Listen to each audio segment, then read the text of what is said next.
Assalamualaikum warahmatullahi wabarakatuh. Waalaikumsalam warahmatullahi wabarakatuh. Bismillahirrahmanirrahim. Alhamdulillahirabbil alamin.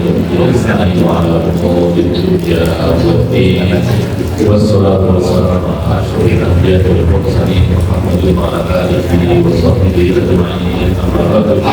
Rabbana zidna ilma warzuqna fahma. Allahumma taqabbal minna innaka antas samiul alim wa tub alaina innaka antal tawwabur rahim. Bapak Ibu saudara sekalian, Allah alhamdulillah pada kami ini kita berada di Mesir di wilayah Jawa di rumah Allah ini dalam melihatnya keberadaan kita di tempat ini kita berkaitan dengan menghadirkan niat baik kita. Di sini kita beriktikaf, ya, meskipun Ramadan sudah selesai, jangan lupa untuk tetap senang melakukan iktikaf, karena asalnya iktikaf itu bukan ibadah khas Ramadan. Iktikaf itu adalah ibadah umum yang dilakukan di dalam atau di luar Ramadan. Setiap kali datang ke masjid, meskipun hanya sejenak, jangan lupa berniat untuk iktikaf. Nah, kita duduk di sini setengah jam sampai 1 jam, bahkan ada yang lebih dari 1 jam yang dengan hadir delegasi dan nanti mungkin pulangnya ngeri. Nah, itu yang mental tidak punya iktikaf. Yang kedua, kemudian kita berniat untuk melakukan salah satu ibadah yang bernilai besar dalam Islam, yang bisa jadi anggapan ibadah ini atau aktivitas sebagai ibadah itu adalah khasnya orang Islam, yaitu tolak uji. Di dalam agama yang lain mencari ilmu tidak masuk ke dalam bentuk ibadah. Di dalam Islam mencari ilmu masuk ke dalam bentuk ibadah, bahkan ibadah yang berpahala sangat besar. Di antara hadis Nabi yang luar biasa tentang kemuliaan belajar itu adalah man kharaja fi qalbihi fa fi sabilillahi hatta yaqin. Siapa yang keluar dari rumahnya untuk mencari ilmu, maka dia fisabilillah, dia sedang berada di jalan Allah sampai dia kembali ke rumahnya. Sehingga misalkan yang alhamdulillah ada orang yang ikhlas berangkat ke sebuah majelis ilmu, lalu kemudian dia mengalami kecelakaan dan meninggal, maka kita semua kita berprasangka baik ya, bahwa orang seperti ini matinya mati. Maka harus saja aktivitas belajar seperti ini adalah aktivitas yang berpahala besar, dan jangan pernah mengira bahwa belajar seperti ini keutamaannya bahkan bobotnya itu kalah dengan yang namanya aktivitas belajar secara akademis. Karena asalnya dulu dunia Islam itu belajarnya dengan media seperti ini. Bahkan kamus-kamus besar Islam di banyak tempat di dunia ini masih menggunakan metode seperti ini. Universitas Al-Azhar itu kalau pandangan putranya ada yang di sana, aku pengen ke sana, itu ya masjidnya seperti ini. Kalau pandangan itu pernah haji atau umroh, kalau pandangan cermat pasti di Masjid Nabawi ada pengajian-pengajian seperti ini. Kitabnya tinggal minta di salah satu pintu di Masjid Nabawi, minta saja minta. Dan itu jangan dikira pesertanya orang biasa. Ada orang sudah profesor, sudah profesor masih ngaji seperti itu. Nah, itu. Maka sebenarnya yang membedakan apa ya? Tinggal situasi masing-masing ada yang memang umurnya anak itu matematikanya sulit-sulit, itu pesertanya terbatas. Ada juga yang ringan-ringan yang memang lebih untuk harfiah atau pendidikan. Tapi singkat cerita, intinya yang beraktivitas berpahala sangat besar. Dan dengan belajar seperti ini, Bapak Ibu sekalian, ada banyak hal yang bisa kita benahi, ada banyak hal yang bisa kita perbaiki. Dengan belajar seperti ini kita bisa tahu niat mana yang utama, niat mana yang tidak utama. Kita mengenal jenis-jenis niat yang perlu dihadirkan, yang harus dihadirkan, dan yang tidak perlu dihadirkan. Lalu kemudian dengan belajar seperti ini kita juga bisa membenahi keyakinan kita, akidah kita. Di zaman sekarang kita temukan misalkan di media sosial ada ungkapan-ungkapan yang secara akidah salah tapi dipakai oleh orang banyak. Misalkan ada yang menggunakan istilah semesta hukum, alam merestui, itu kan salah semua secara akidah. Itu kalau dari hati itu masuk ke dalam bentuk kesyirikan. Tetapi orang mungkin tidak tahu dan mengiranya itu hanya indah secara witis itu dia kata-katanya api itu, tapi sebetulnya secara akidah dia bermasalah.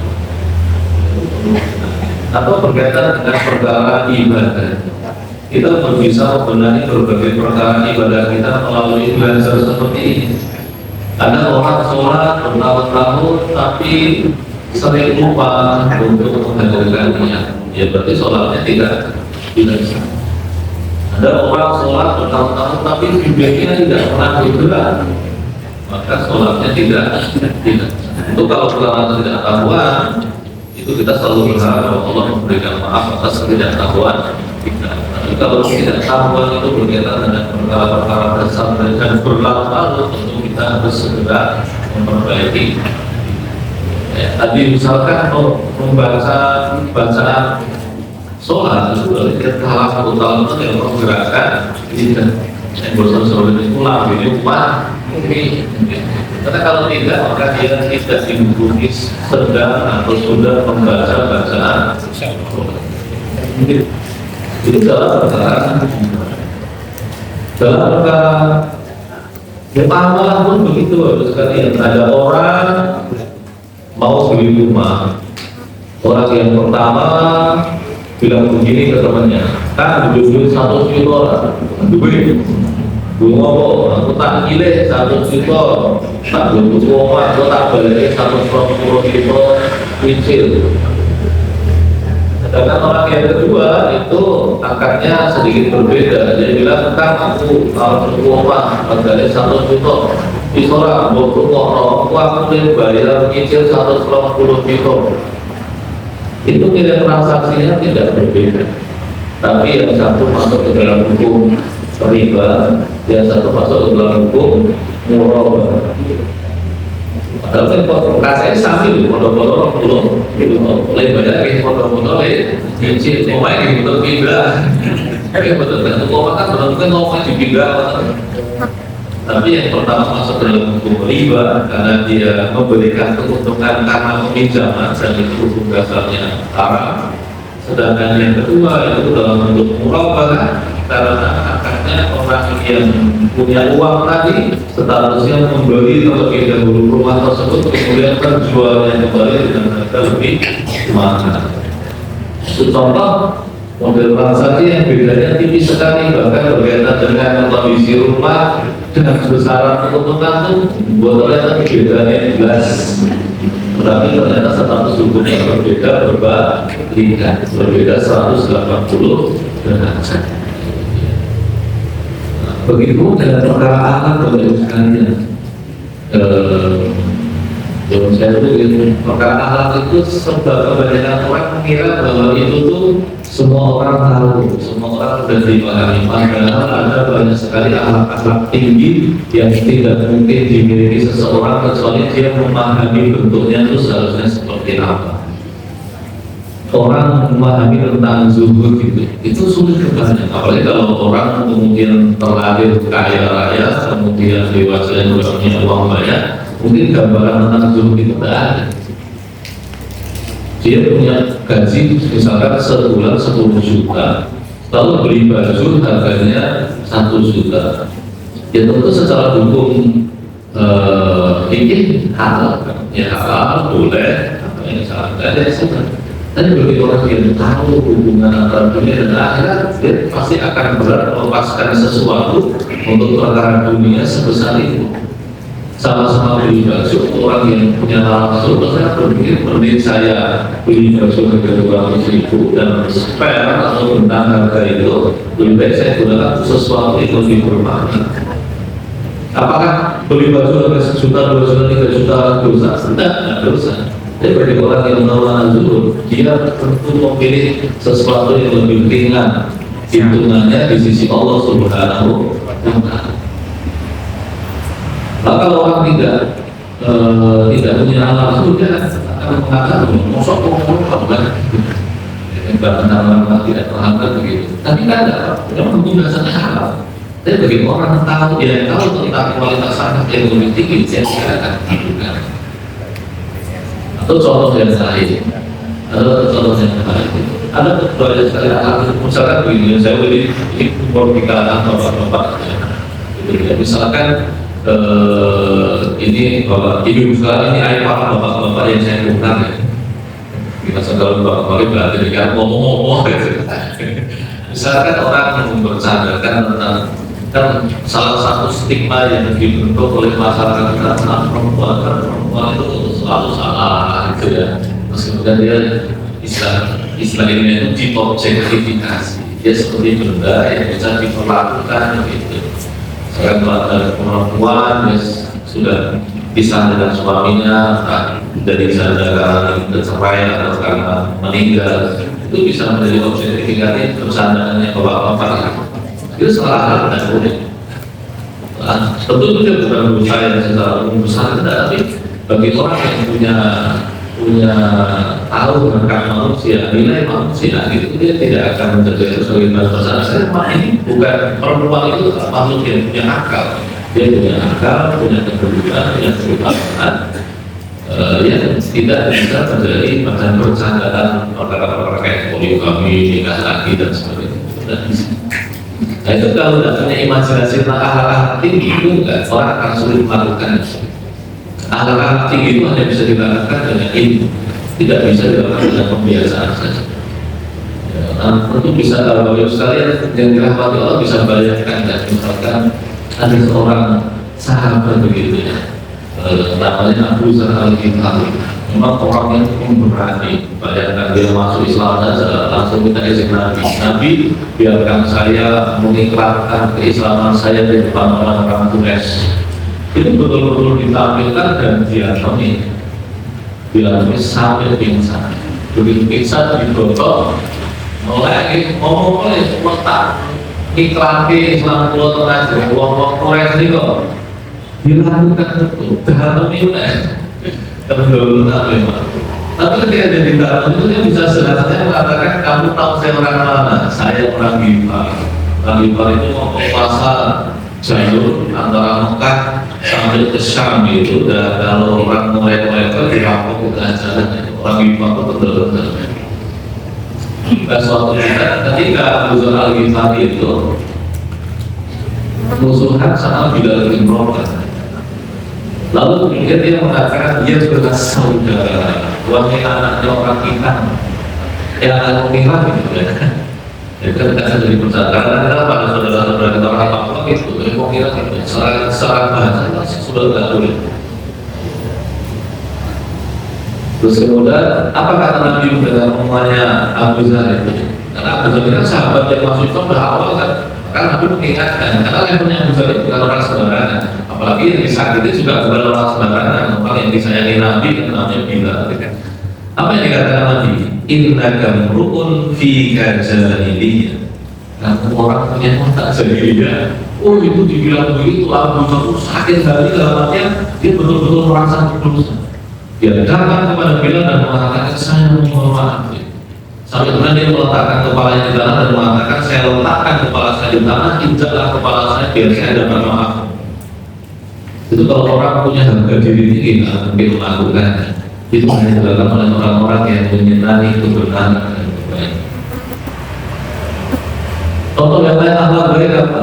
Contoh yang lain misalkan ada namanya hakim terutama Ibnu Humairah. Ini hakim di bawah itu ulama-ulama besar lintas mata. Kalau beliau memutuskan sesuatu bukan secara tidak. Masing-masing ulama yang muncul itu yang mendapat ini. Oh itu ya tidak.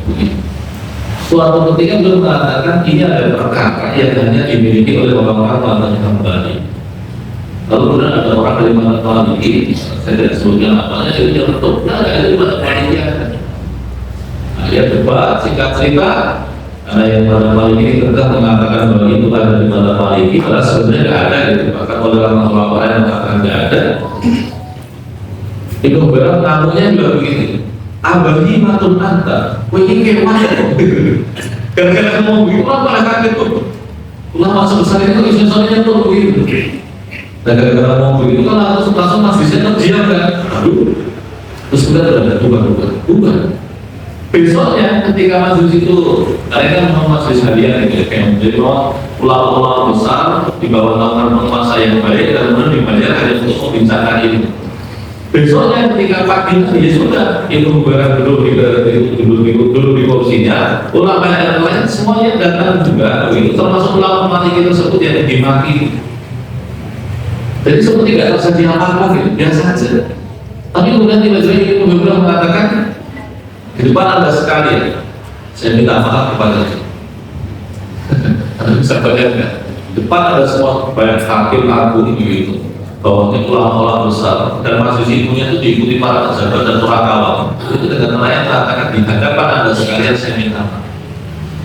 Lalu kemudian imam dari Madhab Maliki ini mengatakan apa? Di hadapan Anda sekalian saya katakan Ibu Bubairah tidak bersalah. Jadi sampai kemudian akhirnya ngotot-ngototan, yang satu ngotot minta maaf, yang satu ngotot tidak memberi maaf karena menganggap Ibu Bubairah tidak salah. Sampai akhirnya kemudian teranyum gitu. Ini sama-sama kita untuk menghindari dosa gitu. Sampai kemudian akhirnya Ibu Bubairah mengatakan, demi Allah saya mau bermaaf. Saya ingin dapat kalimat Anda memaafkan saya. Bahkan kalau perlu saya berikan apapun yang Anda inginkan agar Anda memaafkan saya. Tapi yang dari Madhab Maliki mengatakan wallahi Anda tidak bersalah. Akhirnya kemudian karena sudah nyerah kan, akhirnya dari Madhab Maliki mengatakan baik, saya memaafkan Anda gitu. Dan saya minta tolong lunasi hutang saya. Karena dipaksa-paksa gitu kan. Jadi Ibu Bubairah itu sampai minta maaf sampai memberikan kabar. Saya mohon dengan sangat sampai segitu. Atau contoh yang lain itu tahap begitu kan tidak terbayang bagi orang yang tidak punya konsep kebaikan. Apalagi yang mohon maaf gengsinya tinggi, sulit sekali. Karena pertarungan terbesar kita kan melawan nafsu kita sendiri. Jadi kalau kita tidak mengerti Allah, dan sebelum lanjut kita jadi contoh yang lain akan kita akhlak yang inilah agama kita ya. Makanya kita terus mengasah keislaman kita sampai kita nanti mati itu karena memang ada tingkatan-tingkatan yang harus kita kejar. Ada cucu Nabi namanya Ali bin Husain bin Ali bin Abi Thalib. Jadi Ali anaknya Husain, cucunya Ali bin Abi Thalib. Julukannya adalah Zainal Abidin As-Sajjad. Disebut sebagai Zainal Abidin karena beliau ahli ibadah, dan disebut As-Sajjad karena sajjad sujudnya banyak. Bapak Ibu saudara mati Allah,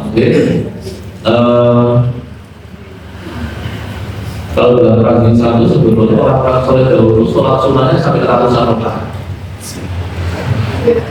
Jadi kalau kita tarawih 11 jam itu berapa? Puasa kemarin ada masjid di bagian sini yang ramainya dari setengah 9 malam sampai setengah 4 pagi. Itu bersamaan kemarin nanti juga. Mungkin setelah susu lagi senang susu ke kapan aku deh. Tapi kalau kita ingin meningkatkan kualitas sholat kita, memang dalam tradisi kita orang-orang itu sholatnya ada ya banyak banget. Imam Ahmad bin Hanbal itu sholatnya itu 300 rakaat sehari, kurang lebih 300. Setelah beliau disiksa oleh penguasa, badannya sudah remet-remet masih menyisakan 150 rakaat. Utsman bin Affan disebutkan dalam banyak riwayat sholat witir 1 rakaat dengan 30 juz. Ampun makmum,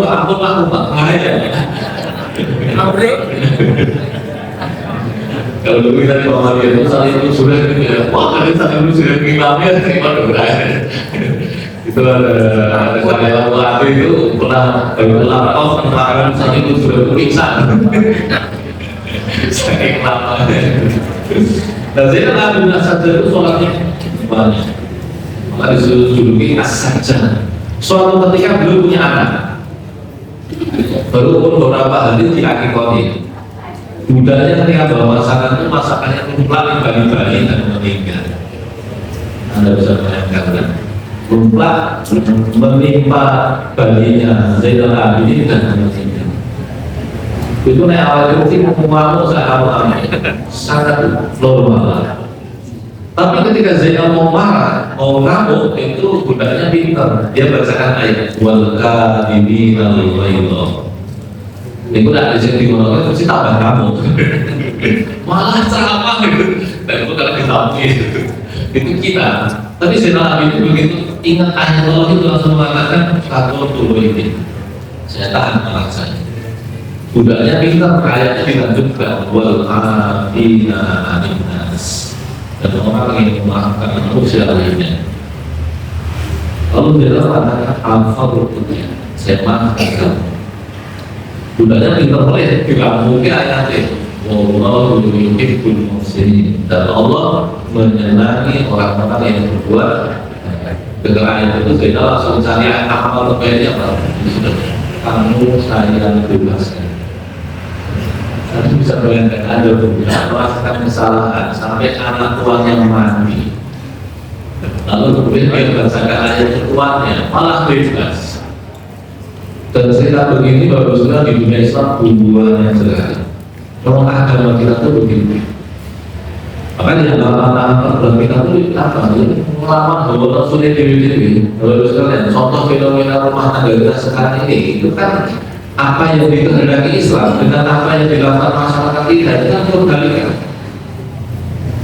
Jadi diinginkan Islam itu timbul rasa hadiah, ya nikah dipermudah.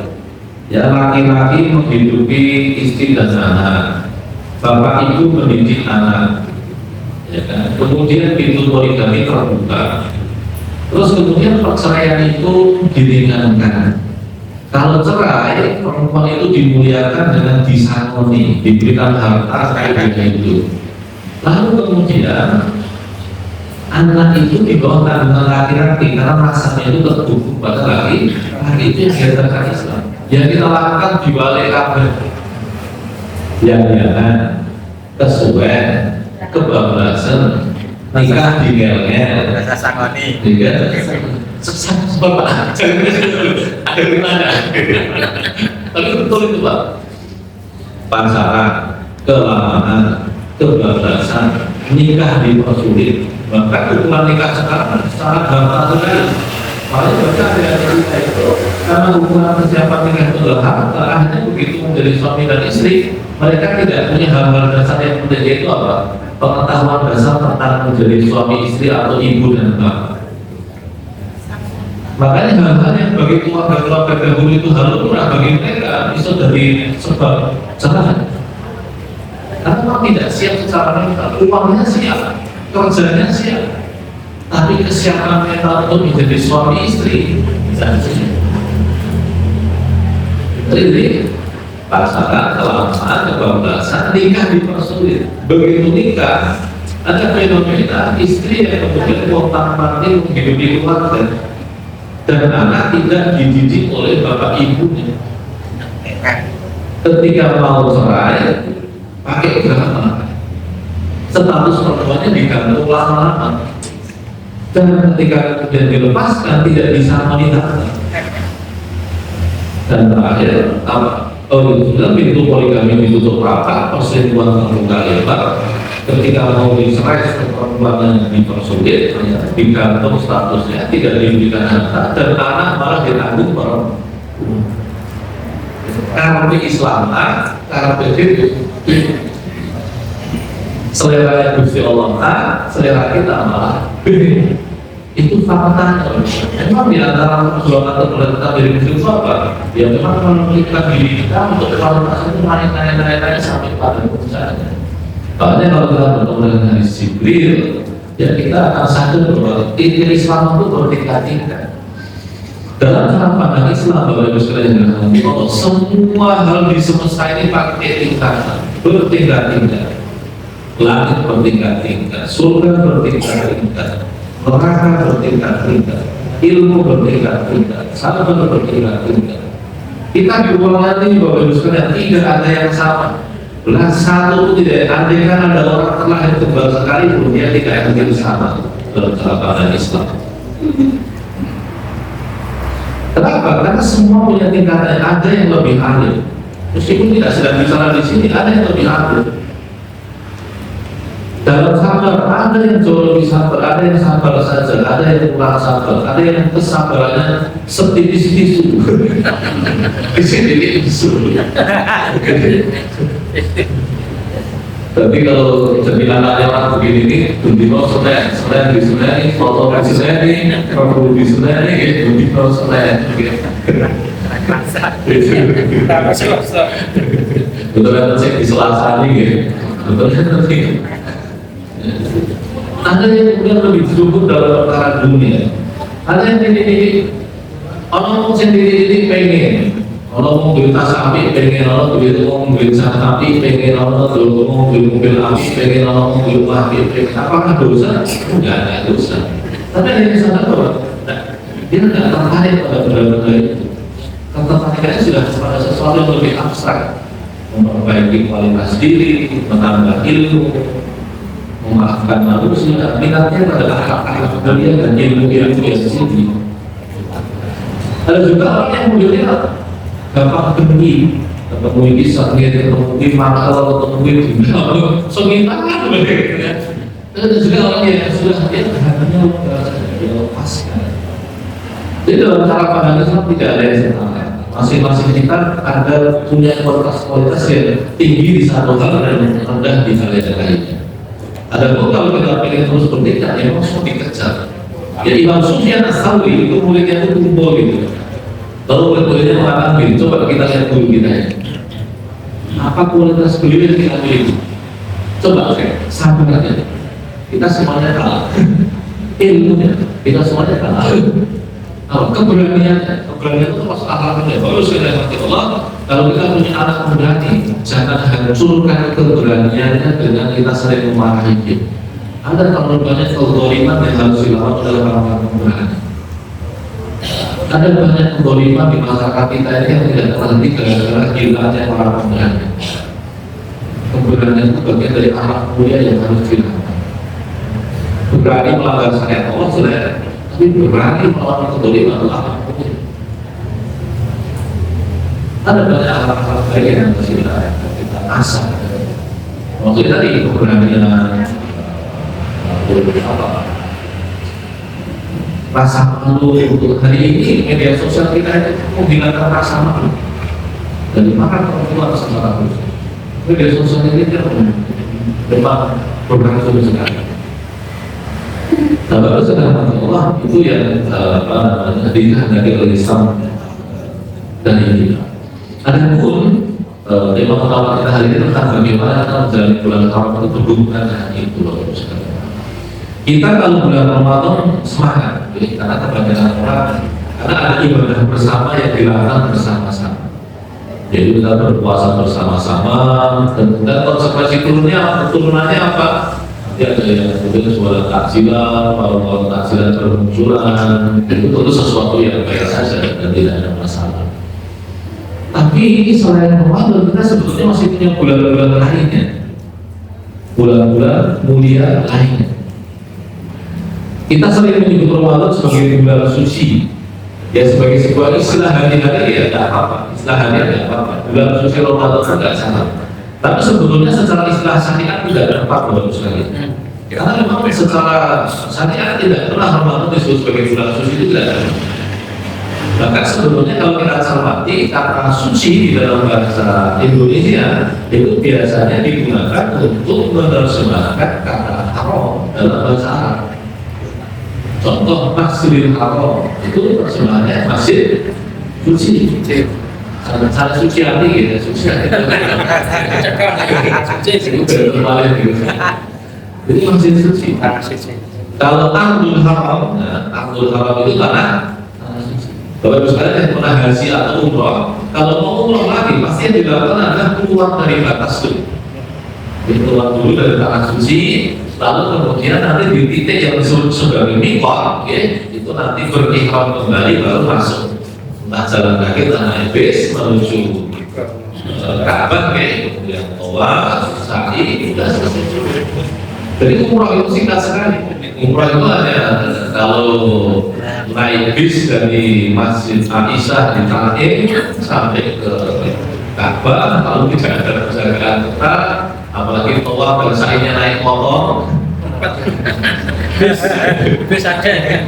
Bagi orang yang pernah berziarah di sini tadi, karena di Masjid 3 atau 4 itu ada motor metik yang bisa dipakai untuk tawaf dan sa'i. Itu biasanya di fasilitas untuk yang sepuh-sepuh tapi ya bayar sekitar 100-an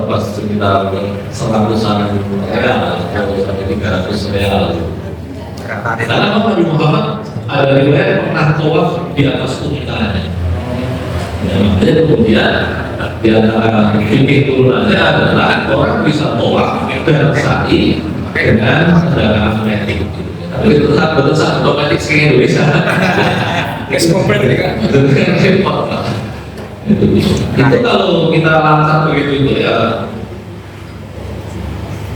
umroh itu hanya sekitar 1 jam. 1 jam saja. Sehingga tidak sehari umroh sampai 4 kali 5 kali tidak saja ketika lancar. Tapi kalau semuanya serba jalan kaki ya mungkin sehari sekali karena seluruh putaran bisa sekitar 4 sampai 5 jam dan akan sangat capek. Karena kalau semuanya serba jalan tempuh total bisa sampai 30 sampai 40 kilo. Nah, tetapi intinya itu sudah tahun haram tanah haram. Makanya dulu Ibnu Abbas radhiyallahu anhu ya adik sepupunya Nabi, juru bicaranya Quran yaitu julukan beliau itu tidak berani membuat rumah di tanah haram. Beliau tidak berani membuat rumah di wilayah haram itu tidak berani. Beliau keluar itu kenapa? Karena memuliakan tanah haram. Gak berani beliau punya rumah dan nanti takutnya meleset berbuat dosa di tanah haram. Dan maka kemudian kalau tanah suci itu istilah Arabnya adalah Ardul Haram, maka bulan suci itu bahasa Arabnya adalah Ashhurul Hurum atau bulan haram. Nah, bulan mulia setelah Ramadan itu adalah rangkaian bulan-bulan haram tersebut. Nabi Muhammad SAW mengatakan bulan haram yang keempat itu yang satu terpisah, yang tiga bergandengan, mutawaliyah istilahnya. Nah, yang terpisah itu apa? Rojab. Yang bergandengan Dzulhijjah, Dzulhijjah, Muharram. Dan coba cermati, Ramadan itu ternyata dijepit oleh rangkaian bulan haram ini. 2 bulan sebelum Ramadan itu bulan Rajab. 2 bulan setelah Ramadan itu adalah rangkaian Dzulhijjah, Dzulhijjah. Nah, hari ini kita sudah hari ketiga bulan Dzulhijjah atau Dzulqa'dah. Kita sudah ada di dalam bulan. Sekarang kemudian apa yang menjadi amal penting di bulan haram? Kalau di bulan Ramadan mesti yang dibenahi apa? Iya, cara lain melakukan kebersihan saoke-oke. Dan itu memang hadis-hadisnya begitu. Karena Ramadan itu bulan mulia, bulan amal, maka kita beramal sebanyak banyaknya. Tapi kalau bulan haram itu perintahnya beda, dibalik. Di surat Taubah 36, kalau kita bisa mencermati, Allah mengatakan fala tadrimu fi'na anfusakum. Jangan menzalimi dirimu di bulan-bulan haram tersebut. Kenapa Ibnu Abbas tadi yang ketika yang tafsir yang paling populer adalah tafsir Ibnu Abbas ini, beliau mengatakan apa? Jangan menzalimi diri, artinya adalah jangan berbuat dosa di bulan haram tersebut. Kenapa? Penjelasannya adalah karena berbuat dosa di bulan haram itu dosanya lebih besar. Ini sebetulnya juga diberlaku di bulan Ramadan, akan tetapi motivasi atau dorongan di bulan Ramadan itu dengan cara memperbanyak amal baru berganti-ganti dari perbuatan dosa. Tapi kalau bulan haram itu dibalik, yang paling utama kita lakukan adalah hati-hati dari perbuatan dosa sembari menambah amal kebaikan yang bisa kita. Jadi di bulan haram ini bagus sekalian, kalau panjenengan melakukan kebaikan, pahalanya lebih besar dibandingkan bulan lainnya. Dan sebaliknya, ini harus hati-hati, kalau Kalau kita berbuat keburukan, dosanya juga lebih besar dibandingkan bulan lain. Maka Bapak sekalian, di bulan Ramadan ini yang paling penting kita lakukan adalah menahan diri. Di bulan Ramadan ini mau apa begitu dipikir-pikir. Iya. Dan ini lama sudah 3 bulan. 3 bulan. Dzulhijjah. Nah, berkaitan dengan amal dosa itu sekalian kita perlu mengenal jenis-jenis dosa. Kadang ada orang yang baik, dia tahu bentuk-bentuk kebaikan, melakukan banyak kebaikan, tetapi dia melakukan perbuatan dosa karena nggak tahu, karena terlalu banyak hal bentuk-bentuk perbuatan dosa yang tidak dia kenal. Ya tentu saja semoga Allah mengampuni. Tapi kita perlu menambah pengetahuan kita tentang bahasan perbuatan dosa. Dan berkaitan dengan dosa tersebut, Bapak sekalian, yang perlu kami ingatkan, pertama, bisa jadi dosa itu berkaitan dengan haknya Allah Subhanahu. Nah, berkaitan dengan haknya Allah, dosanya bisa macam-macam, kesyirikan, baik yang tersembunyi maupun yang terang. Maka yang kedua yang diajarkan Nabi itu apa? Kita memohon ampun kepada Allah dari kesyirikan yang tidak kita sadari, dari kesyirikan yang kita sadari, dan meminta perlindungan dari kesyirikan yang kita tidak sadari. Allahumma inni a'udzubika min an usyrika bika syai'an wa ana a'lam wa astaghfiruka mimma la a'lam. Allah kembali jadi Allahumma inni a'udzubika, ya Allah, aku berlindung kepadamu min an usyrika bika syai'an wa ana a'lam, dari menyekutukanmu sementara aku tahu, wa astaghfiruka mimma la a'lam, dan aku memohon ampun kepadamu dari kesyirikan yang tidak aku tahu. Tapi bisa juga dosa kita berkaitan dengan Allah itu hal-hal yang lain, suudzon kepada Allah. Jangan pakai coba. Ya, makanya amal yang sifatnya kalau ridho itu apa? Apapun yang Allah tetapkan hati kita lebih percaya dengan keputusan Allah dibandingkan semata-mata hitung-hitungan. Jadi kalau apapun sudah terjadi, sudah qadarallahu wa fa'ala ma syaa. Allah sudah takdirkan dan Allah lakukan apa yang Dia kehendaki. Itu yang pertama berkaitan dengan hak Allah. Yang kedua, bisa saja dosa itu berkaitan dengan hak diri kita sendiri. Orang minum khamr sendirian itu kan tidak perlu dengan siapa saja, tidak menyalahi haknya Allah, tapi dia telah menyalahi hak dirinya sendiri. Orang melihat, mohon maaf, video porno gitu. Tapi kalau dia itu berkaitan dengan manusia, wujudnya, itu ya tentu melihat awal orang. Tapi kalau dari kartun, ulama kan mengatakan dia beda satu wujudnya. Tetapi dia berdosa pada dirinya karena menggolimi dirinya sendiri.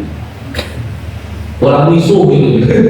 Sing dimisuhi benar, jadi yang misuh saja gitu. Dia tidak menyakiti siapapun, dia tidak dia tidak melanggar haknya Allah, tapi dia berdosa karena melanggar hak dirinya sendiri. Ada pun yang berkaitan dengan hak orang itu yang benar banyak sekali. Hak orang itu bisa melanggar banyak sekali. Hak orang itu bisa berkaitan dengan apa? Hartanya. Orang bisa mengambil harta orang dengan cara-cara yang tidak boleh. Misalkan proses ribawi atau proses goror, ya, menipu, atau melalui pencurian. Hari ini baru sekalian ada fenomena yang kita agak sedih dan kita harus waspadai. Ada orang-orang yang ibadah haji, tapi harus lama ya, umroh, ibadah itu memang ibadah mahal. Pada batas tertentu kita harus hadir saja ya, agar keislaman kita juga semakin baik. Umroh itu kalau hati-hatinya menjadi ibadah bergengsi tinggi. Ada unsur plesernya, dolarnya, kemudian dia mewah ya. Terus saja sebagai ibadah dia baik, Tapi di antara fenomena sekarang yang orang tidak waspada itu apa? Dia umroh dengan harta yang dia tidak cermat harta itu harta siapa. Orang tidak begitu cermat mengenai harta yang masuk ke dalam rekeningnya atau kepemilikan. Itu harta, itu hak orang atau tidak. Contoh fenomena sekarang yang kita juga harus saling katakan apa? Hutang itu kan termasuk perkara yang dalam Islam sangat dihindari. Hak orang itu jangan diganggu. Itu kita harus ada. Jadi ada banyak orang yang secara mudah ya, maka ibadah terbaik orang yang membawa harta orang itu apa? Mengembalikan hak orang. Itu yang terbaik dilakukan oleh orang yang membawa harta orang lain. Dan ibadah begini seringkali tidak populer karena orang tidak menyadari dan tidak tahu keutamaannya. Padahal itulah yang terbaik bagi orang yang memegang harta orang. Nah, hak orang bisa berkaitan dengan harta, bisa juga berkaitan dengan darah, itu ya nyawa. Sekarang kita banyak saudara-saudara kita, ya Allah, yang membunuh istrinya, anaknya, atau suaminya dengan begitu mudahnya. Di zaman Nabi itu pembunuhan itu karena perbuatan. Dan orang itu udah 44 kali mau melalui kejahatan gitu, peperangan. Tapi sekarang orang begitu teganya membunuh orang yang selama ini memberikan kebaikan pada dirinya, istri, anak-anaknya, dan suami.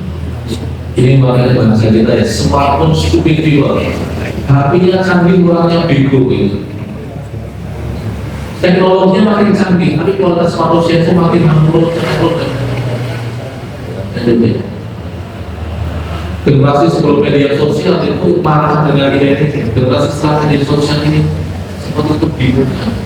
Apa yang harus kita lakukan itu bingung. Bahkan harus saya mohon maaf, saya harus ingatkan betul ini. Ini memang bahasanya agak rumit. Kalau tidak hati-hati harus kita, orang itu semakin soleh, tetapi semakin buas. Jadi dalam beragama semakin taat, tapi semakin buas. Rasa kasih sayang pada manusia semakin hilang. Media sosial kita ini kan mempertontonkan bagaimana orang soleh, tetapi dia buas itu.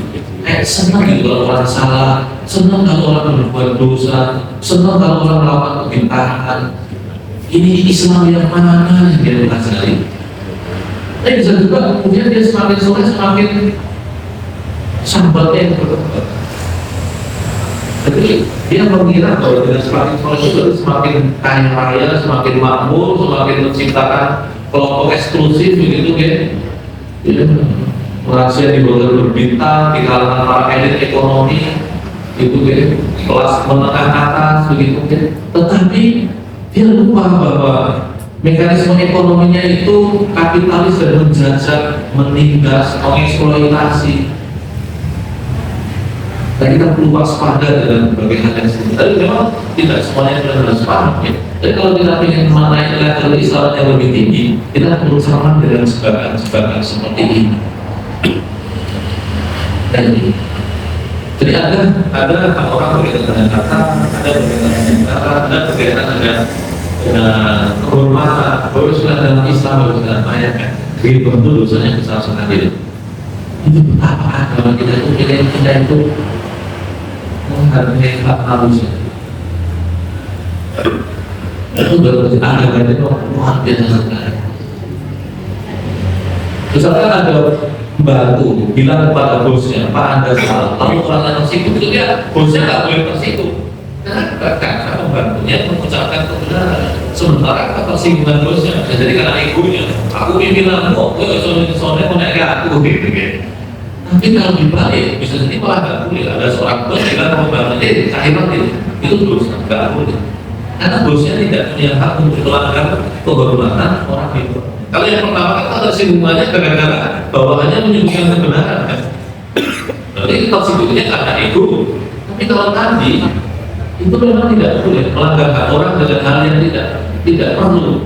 Mudah, orang gue, mau Iran gitu. Itu memang begitulah agama kita melindungi kehormatan. Nah, kalau sudah Allah sudah jujur, itu kami mengingatkan pertama tingkatan Islam kita itu maju.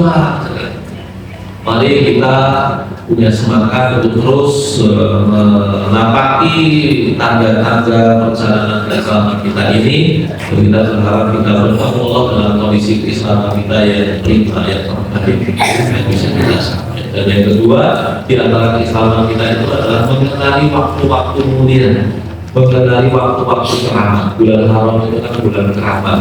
Keramat dalam makna Islam mungkin bukan keramat dalam makna jin-jin kebet dan sebagainya. Keramat itu dari kata karomah. Karomah itu yang mulia. Dia punya kemuliaan. Allah sudah mengingatkan kita hormati perintah larangan. Ya, dan yang ketiga, untuk melakukan semua hal itu untuk meningkatkan kualitas Islam kita dan bagaimana kita mematuhi, menghormati syarairnya Allah. Wa man yu'adzim syarairallahi fa innahu min taqwal qulub. Barang siapa yang menghormati, menghargai, memuliakan simbol-simbolnya Allah, itu termasuk dari takwanya. Maka dalam perjuangan kita yang diandalkan sini Bapak mencocokkan selera kita dengan selera yang Quran. Jangan malah sebaliknya agama diego-ego ikuti selera yang cocok lakonnya yang cocok malah diganti. Gak sering gawe yang mengajar atau ini. Allahumma bismillah wa rahmatullahi wa barakatuh. Assalamualaikum warahmatullahi wabarakatuh.